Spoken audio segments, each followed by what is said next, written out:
Allez, une petite partie pédagogique. Mon adversaire commence par D4 et je vais répondre par cavalier en F6. C'est une partie de 10 minutes, il n'y a pas d'ajout de temps, hein.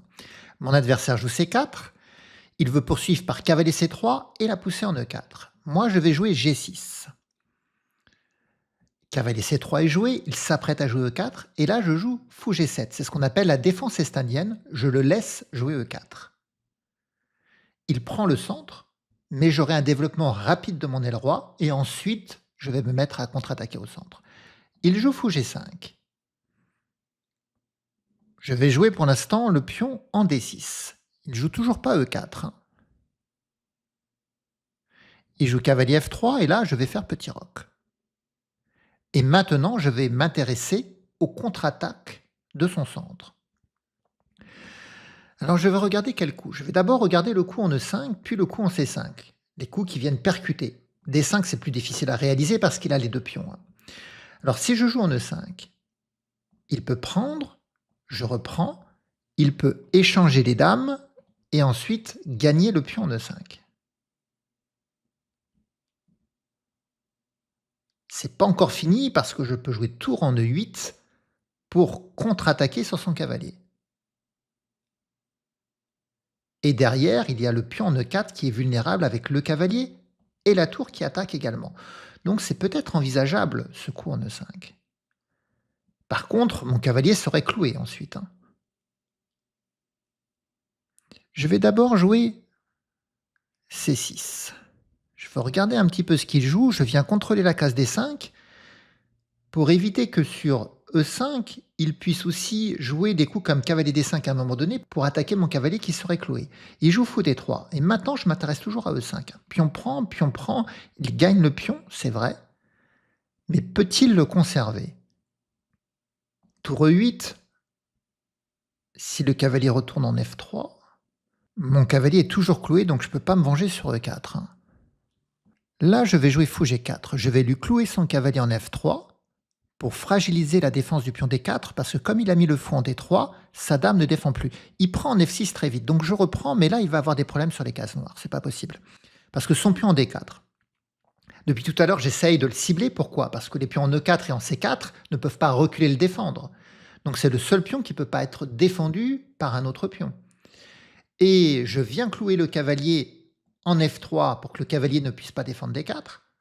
Il me donne son fou de case noire, donc je reprends et j'attaque D4. Donc D4 est très fragile et il avance. Mais regardez, c'est cruel cette position pour lui parce que mon fou de case noire, maintenant, il est rayonnant sur la grande diagonale noire. Donc il vient de jouer D5. Je peux contre-pousser par C5, mais je ne redoute pas qu'il prenne, hein. Je peux reprendre du pion tout simplement. Là, je vais regarder cavalier D7. Mon cavalier peut venir en E5, attaquer son cavalier qui est cloué, il peut aller en C5 également. Il joue H3, et là, je ne vais pas hésiter à donner le fou de case blanche. Pourquoi? Le rapport matériel semble identique. On a une dame, deux tours, un fou et un cavalier chacun. Mais en réalité, c'est une présence de fous de couleur opposée. Et dans les fous de couleur opposée, il faut regarder quel fou joue le mieux. Or, mon fou de case noire, il est rayonnant sur la grande diagonale noire. Il n'a pas d'obstacle pour créer des pressions. Alors que le fou de case blanche de l'adversaire est bloqué par les pions E4 et C4. Et même si ces pions n'existaient pas, en réalité, le fou, il taperait sur quoi? Si le pion E4 n'était pas là, il taperait sur le pion G6 qui est très bien défendu. Donc j'ai plus de chances de jouer sur les cases noires que lui en a pour jouer sur les cases blanches. Et même là, je vais faire fou prend C3 échec. Vous allez vous dire, mais pourquoi je me débarrasse de mon fou de case noire? Je vais affaiblir sa structure de pion et obtenir un déséquilibre de cavalier contre mauvais fou, parce que son fou est mauvais, il aura du mal à jouer. Et moi, je dois toujours chercher à jouer sur les cases noires, puisque j'ai une pièce de plus pour jouer sur les cases noires. Son fou de case blanche, je ne peux pas. Et donc, je vais jouer dame à 5. J'attaque C3, sur échec, s'il roque pas. Et mon cavalier peut chercher les cases E5, les cases C5. Vous voyez comment les cases noires, je peux trouver du jeu, alors que lui, avec son fou de case blanche, il n'en trouve pas. Donc là, je vais jouer un tandem dame et cavalier pour jouer sur les cases noires. Il joue roi D2 pour venir défendre, mais maintenant, c'est même l'abri du roi qui est mauvais, hein. Donc, je peux regarder des coups comme dame A3 pour essayer de rentrer en B2, mais ça, c'est facile pour lui de défendre la case B2. Sinon, je vais regarder quoi? Peut-être des prises en D5 pour ouvrir la colonne C.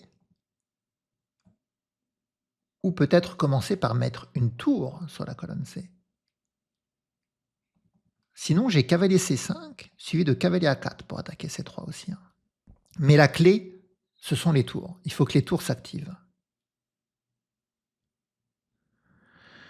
Quelle tour je vais mettre? Je ne sais pas vraiment. Je vais mettre la tour A8 en C8. Donc mon idée, c'est la prise, et il ne pourra pas reprendre du pion, sinon j'attaque C3. Donc sur la prise, il devra reprendre du pion E4 en D5. Et garder la faiblesse des pions doublés. Il joue H4, il veut jouer H5 et attaquer sur mon jeu, c'est intéressant quand même, hein. Mais je prends D5, je vais arriver avant lui. Donc il va reprendre du pion E4 pour libérer le fou, il va essayer de jouer H5, essayer de trouver du jeu comme ça. Mais j'ai le coup cavalier E5 qui attaquera la dame, attaquera son fou, attaquera C4, tout en défendant G6, hein. Par contre, il ne faut pas que je joue H5, il va jouer G4, il va me démolir trop rapidement mon roc.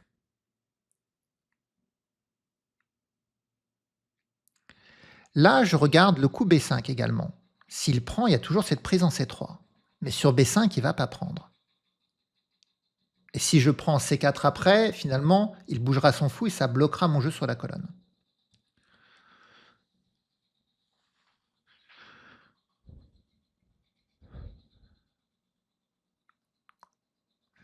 Il va réussir à jouer H5 et ouvrir la colonne. Donc, il joue pas mal quand même. Là, il commence à trouver du jeu. Il va falloir que je sois précis.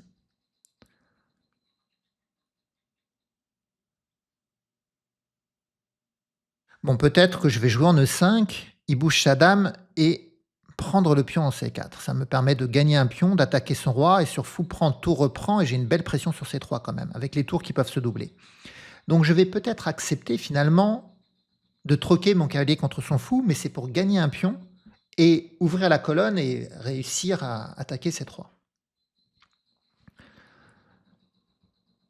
Il joue dame E4 pour défendre, hein. Et là, je regarde dame C5, ça attaque une troisième fois et ça vient attaquer F2. Allez, je vais jouer dame C5. Donc je menace cavalier prend C4 échec, mais également dame prend F2. Si je joue F4, je ne sais pas, est-ce que je fais cavalier C4 échec ou est-ce que je rentre en F2? Peut-être que je vais gagner quand même le pion. Parce que gagner le pion en C4, même si ça échange les pièces, ça donne une ouverture après pour attaquer le pion arriéré C3, hein. Et il joue F4. De toute façon, si je viens en F2, il est capable de venir en E2. Ah, mais je pourrais prendre en F4. Donc, dame F2 échec, c'est pas si mal quand même, hein.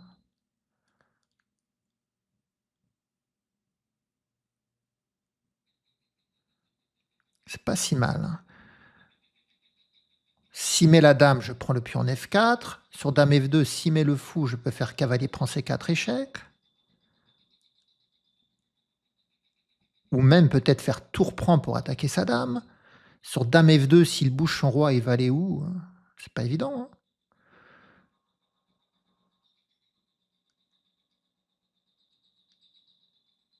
Surtout qu'après, si je joue par exemple roi D1, mon cavalier peut venir en G4, menacer cavalier E3.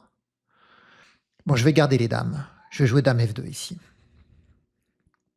Je garde les dames. J'aurais pu échanger finalement les pièces pour gagner un pion et avoir une finale favorable avec un pion de plus. Mais là, je vais garder les dames pour jouer contre son roi. Parce qu'il a un roi faible et j'ai le tandem dame et cavalier. C'est un tandem très collaboratif dans l'attaque d'un roi, hein. Parce qu'on a tous les mouvements du jeu d'échecs avec le tandem dame et cavalier. Et on peut menacer plusieurs mates différents, mais également des fourchettes. Le cavalier apporte cette complémentarité de beaucoup de fourchettes de cavalier. Donc c'est très difficile pour lui de défendre son roi ici. Donc il propose dame E2, mais là, dame prend F4, ça me permet de gagner un pion et je pourrais en gagner un deuxième. Et cette fois-ci, le passage en finale est beaucoup plus favorable avec 2 pions de plus qu'avec un pion supplémentaire. Il joue roi C2.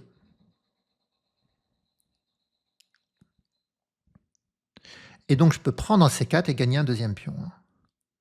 À noter que si je joue intermédiaire un coup comme tour F1, j'aurai cavalier E3 qui fait la fourchette roi tour. Donc sur cavalier prend, fou prend, dame prend. Et il ne peut pas se venger sur E7 parce que je prendrai C3. Donc il devra échanger en C4. Allez, cavalier prend C4. Là, à mon avis, il va tomber dans le piège. Il va me mettre une tour en F1. Mais il a du temps, donc il peut quand même arriver à avoir ça. Donc maintenant, j'ai 2 pions de plus. Dès que je peux échanger, j'échange, hein. Je ne me complique pas la vie. La finale sera très favorable. Avec tous les pions de plus, on pourra refaire de nouvelles dames. Et voilà, il vient de jouer tour F1, donc il est tombé dans le piège. Cavalier E3, échec. Et je vais maintenant gagner la qualité. Et continuer à attaquer son roi d'ailleurs, hein. Il vient en B3. Est-ce que je prends tout de suite sa tour ou est-ce que j'ai un coup intermédiaire intéressant? Je ne vois pas comment attaquer son roi ici, donc je vais prendre sa tour. Là, je peux gagner le pion en H4. Mais je regarde si j'ai toujours pas un coup contre son roi. Je vois pas. Je gagne le pion en H4, ça protège E7, hein. J'espère qu'il va voir que madame protège E7 et qu'il ne va pas se jeter sur le pion en E7, hein. Non, ça va, il l'a vu. Il joue A4. Donc je vais jouer ici tour C7. Je vais préparer le doublement des tours pour attaquer C3. Il joue C4. D'accord. Et j'ai plus beaucoup de temps à la pendule. Et c'est vrai que c'est une position, j'avais oublié, mais c'est une position qui se joue sans incrément. C'est pour ça qu'il n'abandonne pas et qu'il va essayer de me faire tomber autant. Donc d'un seul coup, il va falloir que je me mette à jouer très très vite, hein. Ok, je joue A5 pour la case B4. Je rentre en B4.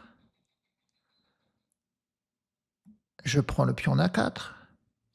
Je joue dame B4 échec. J'avance le pion en A4. Dame C3. Il propose l'échange des dames, j'accepte. Je vais jouer très vite cette finale. Ah, il me laisse le fou, je prends. Je prends sur échec, je veux lui ouvrir la colonne. Je vais ouvrir la colonne A. Échec, je vais gagner sa tour ici. Ah, mais je peux faire échec et gagner même l'autre tour en faisant comme ça. Ça va me permettre d'essayer de gagner un peu plus vite. Je vais ramener mon roi. Je ramène mon roi. Voilà. Je lui coupe ici et je vais essayer de lui faire un mat de l'escalier. Je ne peux pas encore le faire, mais bientôt, échec. Je protège et s'il bouge son roi, maintenant j'ai les 2 mats. Et voilà. Alors vous le voyez, l'ordinateur me donne 96% de précision contre 91 pour mon adversaire. Eh bien j'espère que la vidéo aura été instructive ou divertissante et on se retrouvera bientôt pour de nouvelles aventures. N'oubliez pas de me laisser des pouces, des commentaires, partager la vidéo ou soutenir la chaîne. Au revoir à tous.